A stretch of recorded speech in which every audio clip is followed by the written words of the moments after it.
He shook his head, interrupting me. "I've had enough of this nonsense. If you pull this again, if you ever try this with me once more, you'll find yourself out on the street. I'm done playing that game." I stood there, stunned. I'm Kurt, and if you'd asked me 6 months ago, I would have told you that Alice and I had the kind of relationship others envied. We'd been together for 3 years, engaged for 1, and everything had always seemed easy, or at least it did until recently. Lately, I've noticed a change, a gradual shift I can't ignore anymore. It all began when Alice fractured her foot a few months ago. It was a bad break, and she couldn't move around much without crutches. Naturally, I took on the responsibility, fetching her water, snacks, anything she needed. I even rubbed her feet when they ached. It felt good to care for her, like I was contributing. Back then, it wasn't a burden. It felt like care. At first, it was almost sweet how comfortable she became asking for help. "Kurt, can you grab me some water?" Or, "Hey, babe, could you pass me the remote?" Small requests. I didn't mind. She couldn't do it herself, and I was happy to make her life easier while she recovered. But as time went on and her foot healed, the requests didn't stop. At first I told myself she'd just gotten used to it, like muscle memory from those months of needing help. When she asked me to bring her snacks while she lounged on the couch, I didn't think much of it. It seemed harmless. But as the weeks passed, things started to change. She stopped asking and started expecting. Just a slight nod toward the kitchen, a pointed glance at her empty glass. These subtle hints, and I found myself responding without even thinking about it. One day, I caught myself standing up to refill her water without her saying a word. I froze mid-step, staring at the glass in my hand, and that's when it hit me. I wasn't doing these things out of a desire to help anymore. I was doing them because I'd been conditioned to do so. It felt like I was on autopilot. Grab water, fetch snacks, rub her feet, repeat. And the crazy part? Alice never seemed to notice. Or maybe she did, and that was the problem. That's when I remembered reading something online about the orange peel theory. You know how someone might ask for a small favor, like peeling an orange, then gradually escalate it to see how much they can get away with? It's not about the orange, it's about testing boundaries. Suddenly, all those little things Alice had asked me for played out in my mind like a highlight reel, and I couldn't ignore the pattern anymore. At first I tried convincing myself it wasn't intentional. Maybe she didn't even realize what she was doing. But the more I thought about it, the more it seemed calculated. Not malicious, but definitely intentional. She had figured out that I would do these things without question, and now it was just part of our routine. And once you notice something like that, you can't unsee it. Every time I handed her a glass of water or grabbed a bag of chips, I couldn't shake the feeling that I was being played. It wasn't about love or care anymore. It was about control. Quiet, subtle control that I had allowed her to take, piece by piece. I'm not perfect, and I've let things slide more than I should have. That's on me. But love doesn't mean letting someone walk all over you, and I'm starting to realize that's exactly what I've been doing. Alice has this way of asking for things without really asking, like the empty glass she nudges toward me while scrolling through her phone, not even looking up. It's not a request, it's an expectation. I've been brushing it off for too long, telling myself it's not a big deal. But it's not about the glass, the snacks, or the foot rubs. It's about what they represent, a one-way street. Hi, I'm Alice. When I think back to those first few weeks after I broke my foot, I remember how much I appreciated the attention Kurt gave me. It felt nice to be cared for, to have someone so attentive. I wasn't used to that, not really. There had been times in our relationship when Kurt would do little things for me, but nothing like when I couldn't walk. It wasn't just helping out of duty. It felt like he genuinely wanted to take care of me. He'd rub my feet, bring me snacks, fetch me water without hesitation. The way he looked after me made me feel loved, special, and at ease during a time that was honestly frustrating for me. And I won't lie, I loved it. But once my foot healed, I didn't want that attention to stop. Why should it? He'd been so kind, so willing to meet my every need, and it was hard to let go of that. After all, isn't that what relationships are about? Taking care of each other. I wasn't asking for anything unreasonable, just a glass of water here, a foot rub there. I had become accustomed to these small gestures of love, and I began to expect them more and more. I know some people might say I should have felt guilty, but I didn't. Not really. If Kurt loved me, I figured he'd keep doing these things. After all, if the roles were reversed, I'd do the same for him, right? So I didn't see the harm in asking for little things, even when I could do them myself. Why shouldn't I? He'd done it out of love when I couldn't walk, so why would it stop once I was fine? The thing is, as time went on, I could tell Kurt was getting frustrated. At first he didn't say much, he never does unless it's really bad, but little things started to slip. I'd catch him rolling his eyes, making sarcastic comments, or sighing too loudly when I asked for something. It wasn't the same enthusiastic, "Oh, of course, babe," I was used to, but I figured, whatever, he'll get over it, he's just being grumpy. He's stressed, or maybe just having a bad day. No big deal. I didn't want to admit that maybe he was fed up, but deep down, I knew he wasn't as eager to do things for me anymore. The way he'd get up to fetch me water, rub my feet, or grab me a snack, it started to feel more like a chore than an act of love. But I ignored it. I kept telling myself it was just part of the dynamics of our relationship. He was supposed to help me, right? And really, what was so wrong with expecting him to do these things? He loved me, so I figured he'd want to. When I could tell he was getting irritated, I'd laugh it off, smile, and give him that playful, "Come on, don't be like that," laughed Charlie, trying to downplay his frustration. But it wasn't like I wasn't aware of what was happening. I was, of course. I knew he was starting to get fed up with me asking, and I knew I was pushing it, but I couldn't stop. I had gotten used to him doing everything for me, and I didn't think I was being manipulative. To me, I was just taking care of myself. I wasn't doing anything wrong. It wasn't even about the water or the foot rubs anymore. It was about me feeling entitled to these things. Kurt should want to do them for me, right? That's what love is about after all, caring for each other in every way, big or small. Sure, I could have done many of these things myself, but why should I when I had someone willing to do them for me? It wasn't like I was asking for anything too big or unreasonable. I didn't feel like I was asking too much. I felt like I was asking for things any partner would do, and if he truly loved me, he'd be happy to help. There were times, though, when I would push him further, just to see how far he would go. If he was sitting on the couch, I'd ask him to get me something from the kitchen, even if it wasn't urgent.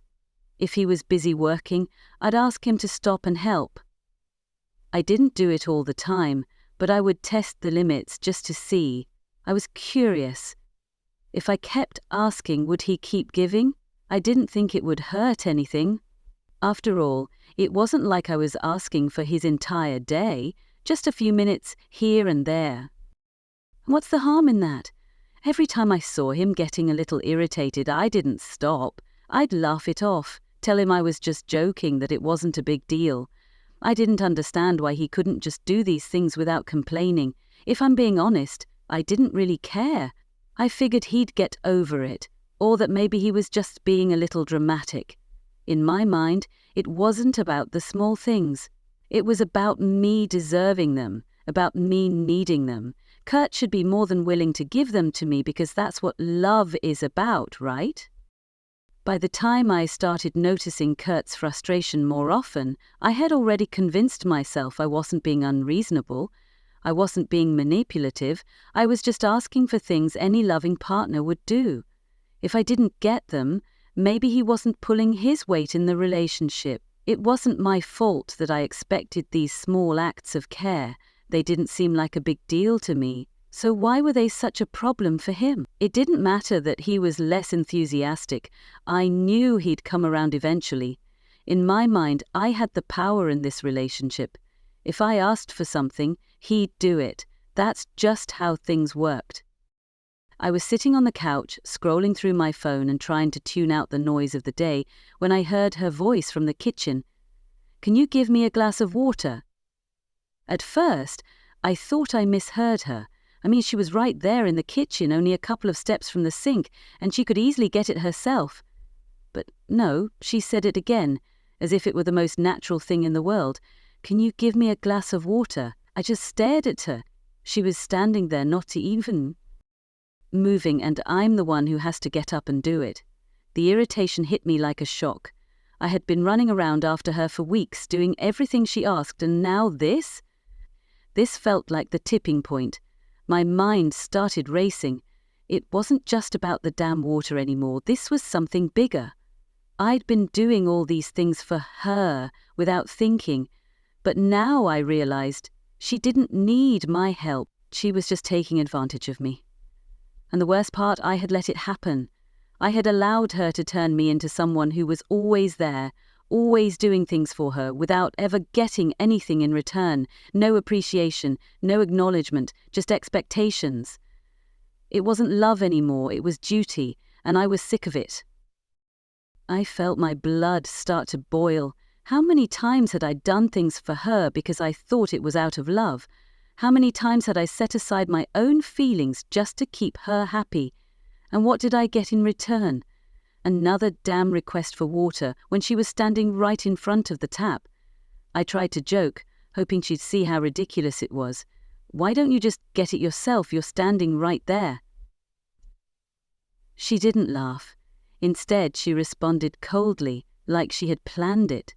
"Well, I was going to have sex with you later, but I guess not anymore." That hit me like a slap. It wasn't just a joke anymore. It wasn't even a comment. It was a weapon. She knew exactly what she was doing, using sex as leverage, as if I would jump at the chance to please her, just to get a glass of water. I could feel the anger flood through me. I knew I couldn't take it anymore. I was done. Everything I had been holding back came rushing out like a storm. "What the hell did you just say?" I saw her flinch. Good. Maybe now she'd understand how much I had had enough of her behavior. "Why, Mitten? You've been treating me like your personal servant for weeks, like I'm some damn robot who just does whatever you want. Without saying a word, you really think I'm just going to keep putting up with this? Keep doing everything for you, and what do I get in return? Nothing." I was pacing now, my voice getting louder with every word. "I did all of this when you broke your leg because I loved you, but look at me now. I'm just a tool for you to use when it suits you. How pathetic is that?" Her eyes widened and I could tell she was trying to keep it together, but this wasn't the time for her to pretend. I wasn't going to back down. I had let you get away with this crap for far too long. I've given everything. I've treated you as my equal. I've sacrificed my time, my energy. Hell, I even put my dignity on the line for you. I took a step closer, almost in her face. "And you want to threaten me with sex? Really?" I said. "I was going to have sex with you, but I guess not anymore. That's how you think you can control me? Well, guess what? I don't give a damn anymore." I could feel my blood boiling. "You think it works like that? That you can treat me like garbage and I'll just roll over and do whatever you want? No, I'm done." The air in the room after Kurt's outburst was suffocating.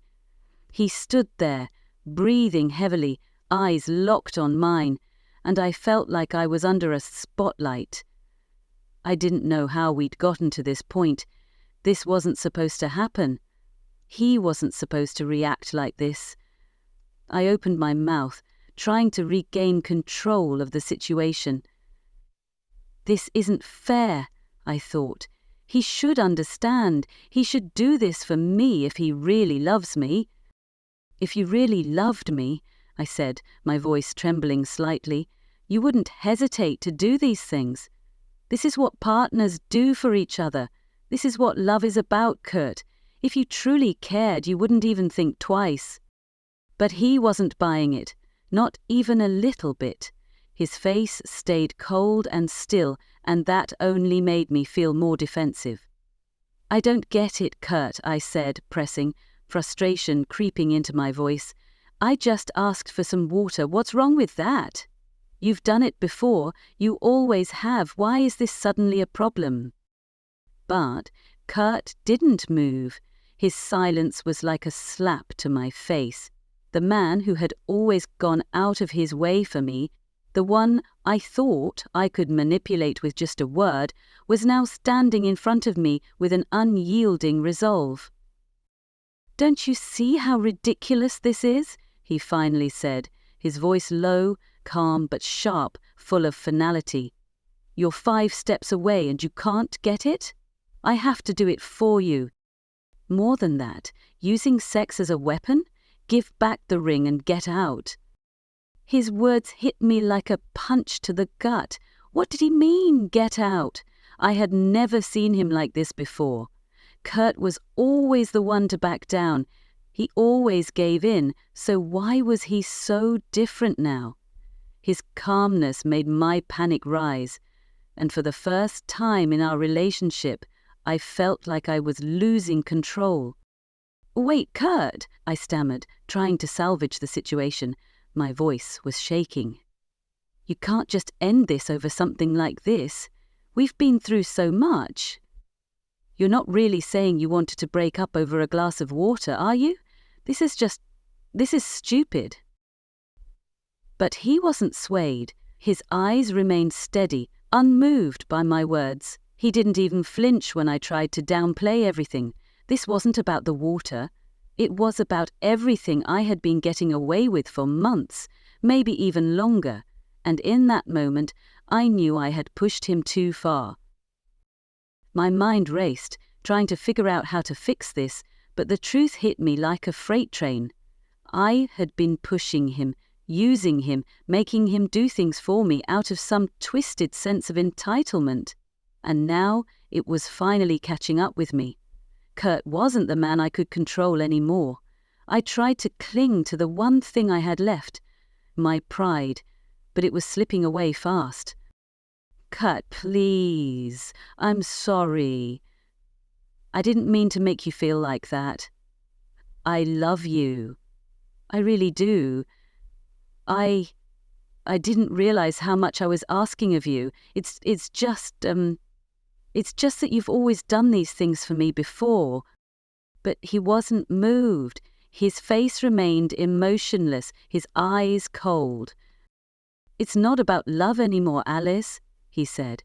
"It's about respect. You've crossed a line, and I'm not going to keep enabling it." I opened my mouth to argue, but no words came out. I couldn't think of anything that would change his mind. I had pushed him to the limit, and now I was paying the price. "I'm sorry," I whispered, the words barely escaping my lips. My chest felt tight with the weight of the situation. "I'll change, I swear. I didn't realize I was doing this to you. I'll stop asking you for so many things. I'll do better, I promise." He shook his head, cutting me off. "I've had enough of this crap. If you pull this stunt again, if you ever try this with me again, you'll find your ass out on the street. I'm not playing that game anymore." His words hit me like a slap, his final warning so clear, so final. He wasn't going to be the man I could use anymore. He wasn't going to be the one who gave in.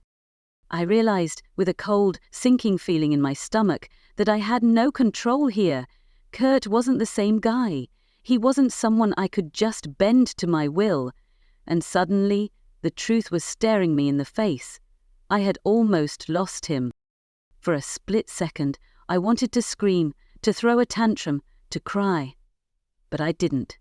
I just stood there, feeling my pride crack, realizing how badly I had screwed up. I glanced at Kurt, his back now turned to me, his eyes fixed on the door, as if he was already preparing to walk out. And I would let him go.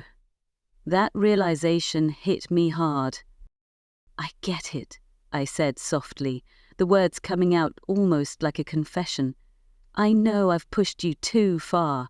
I won't do it again." But it wasn't enough. It wasn't enough to make things right. I had crossed a line, and Kurt had made it clear there was no going back. The dynamic between us had changed. I wasn't in control anymore, and the worst part was, I wasn't sure I even deserved to be.